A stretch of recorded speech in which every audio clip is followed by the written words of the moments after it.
आज के को कथा भन्ने भाइले बिगार्दियो नि सबै नि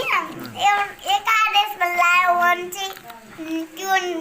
रुखमा चढेछ हजुर हैन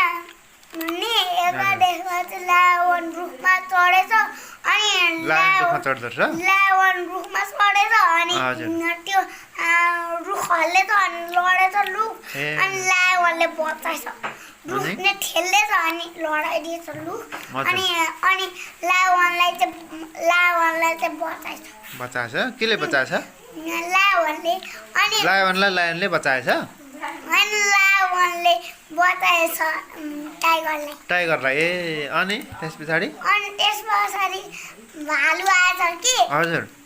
अनि इलिफेन्ट पनि त्यहाँ थियो हेरे अनि भालुले चाहिँ इलिफेन्टलाई नि ढाडमा चढाएर बोकेर लगेर हेरे अनि गल हिमालमा कुदो हेरे इलिफेन्टमा चढाएर तल गल हेरे त्यो भालु अनि इलिफेन्टले फेरि म अलिन्छु भनेर भालुलाई चढाएर लगेछ अनि इलिफेन्ट चाहिँ गलेन छ इलिफेन्ट त गल्दैन त किन गल्दैन भाइ एलिफेन्ट इलिफेन्ट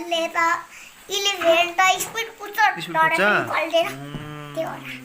कस्तो डर रहेछ नि हामी एलिफेन्ट जस्तै हुन के गर्नुपर्छ थाहा छैन थाहा छैन ए